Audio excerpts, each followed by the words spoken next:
waxaa maanta magaalada Muqdisho lagu qabtay kulan dadweyne ee xuquuqda dadka naafada iyo doorka ay ku leeyihiin dhamaystirka dib-u-eegista dastuurka oo si wadajir ah u soo qabanqaabiyeen hay'adaha u xilsaaran arrimaha dib-u-eegista dastuurka.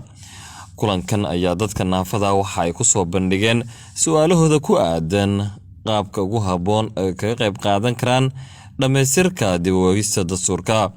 ugu horeyn kulankan ayaa waxaa ka hadlay gudoomiyaha ururka naafada qaranka Soomaaliyeed waxa uu sheegay in ku faraxsan yihiin dadka naafada laga qayb galiyo talooyinka dhamaystirka dastuurka. Mudane Cusmaan Xaaji Cali oo ka tirsan guddiga madaxa bannaan ee dib-u-eegista dastuurka ayaa waxa uu sheegay in dadka naafada loo baahan yahay in fikradahooda iyo talooyinkooda la dhageysto si qayb ay kaga noqdaan arrimaha dib-u-eegista dastuurka.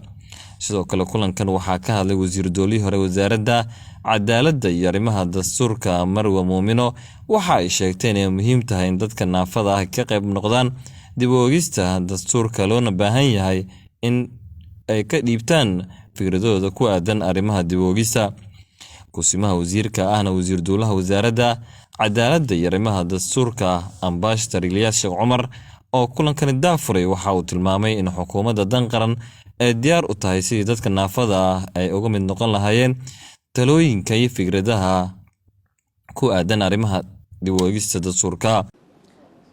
Arinta dib-u-eegida dastuurku si gaar ah qodobada hadda uu ka hadlay walaalkeeni meesha ka jeediyay presentationka runtii in dadka loo soo bandhigo la ogeysiyo waa muhiim.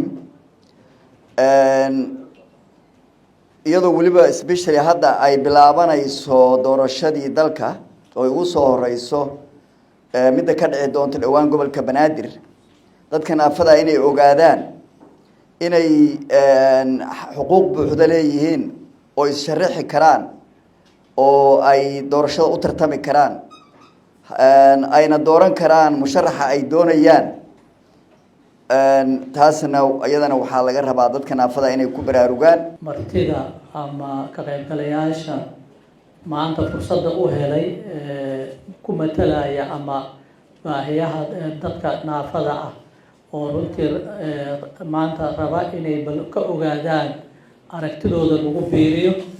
kuwii hore loo ansixiyeyna runtii aragtidoodii hore ugu daray kuwa dhiman oo insha Allah sida uu wasiir dowladda sheegay cutubka shanaad ilaa iyo 15aad laga gaaro ama ilaa 9aad baan inta gacanta lagu hayo oo runtii ka hadli doona arrimihii baarlamaanka iyo baahsanaanta awoodaha iyo maxaan ku raahdaa xukuumadda iyo iyo garsoorka dhammaantoodba insha Allah wixii ay xuquuqaad iyo ay ku leeyihiin bulshadan maanta aan hortooda fadhino ayaa runtii la wadaagi doonaa. waxaan maanta aad ugu faraxsanahay inaan ka soo qayb galo doodan ku saabsan arrimaha naafada ee dastuurka. waxaan aad ugu faraxsanahay maanta xuquuqdii naafada in maanta halkan loogu fadhiyo in laga doodo oo qof waliba taladiisii oo raahdiisii inuu ka dhiibto. waan mid aad iyo aad u muhiimsan waaye waana jeclaan lahaa qof waliba taladiisa inuu dhiibto. guddiga madaxa bannaanna weligoodna waxay u joogi jireen runtii haddana ay u joogaan siday muxuu ahaayoon taladiina ay u dhageystaan.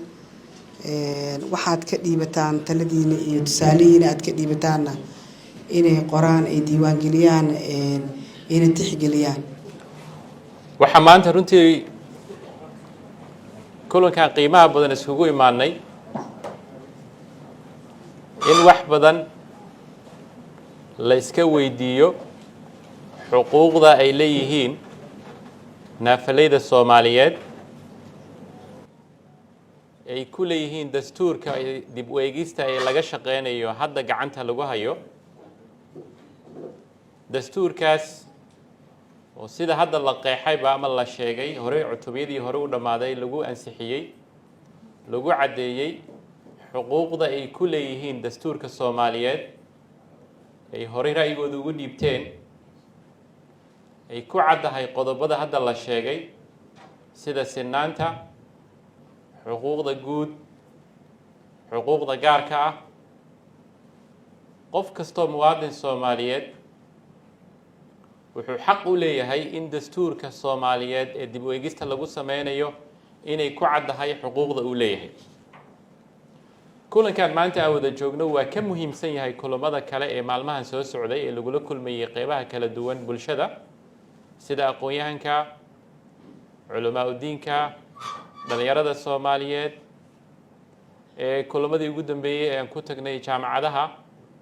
maanta si gaar ay ugu muhiimsan yahay, sharaf weyn ayay noo tahay inaan maanta runtii idin soo dhex fadhiisano ama idin soo hor istaagno aan wax idinka weydiino ama wax idinka dhageysano aaraa'diina khusaysa arrimaha hadda laga hadlayo. xukuumadda dan qaran waxay si gaar ah mar kasta u kor taagan tahay in wax laga qabto duruufaha dadka naafaleyda Soomaaliyeed. waxaana runtii idin rajeynayaa in aaraa'diina iyo afkaartiina aan ugu biirisaan.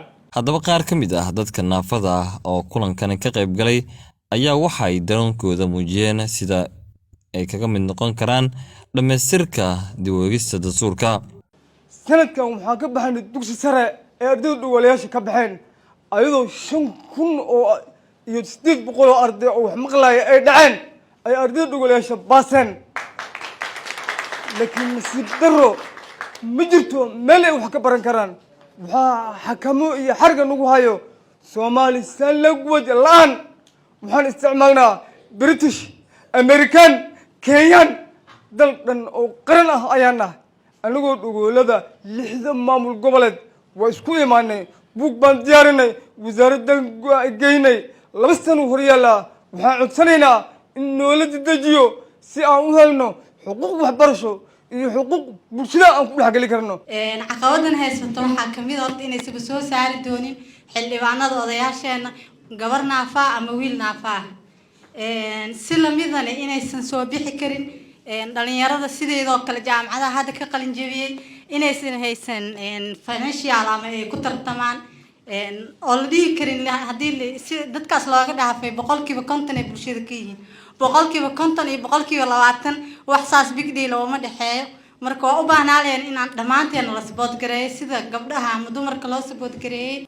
dastuurku wax ilaaliyaha haddana dawladdu maalin walba waxay abuurtaa shaqooyin, hay-adahu waa la dhisaa, dadka naafadu waxaa leedahay baronownaa laga dhigaa.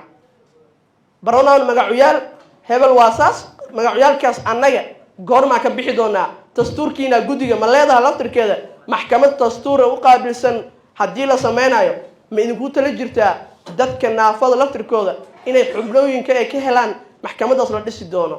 maalinta birita ayaana la filayaan magaalada Muqdisho kulamadani lagu soo gabagabeeyo iyadoo ay ka soo bixi doonaan warmutiyeed muhiim ah. Maxamed Ruuray Fayb Somali TV magaalada Muqdisho. ku dooro xirmada billaha unlimited ka adeega dhamays plus xawaare sare iyo internet tayadiisa la hubo. ku shubo $17 iyo bar oo hel unlimited data internet iyo ku hadal aan ka dhamaanaynin muddo bil ah. waxaa intaas ku dheer adeega nashaad IPTV oo aad ka maqsuudi doonto. uga shuba ii dahab kood nambarka xidig 1 eber 1 4 gees.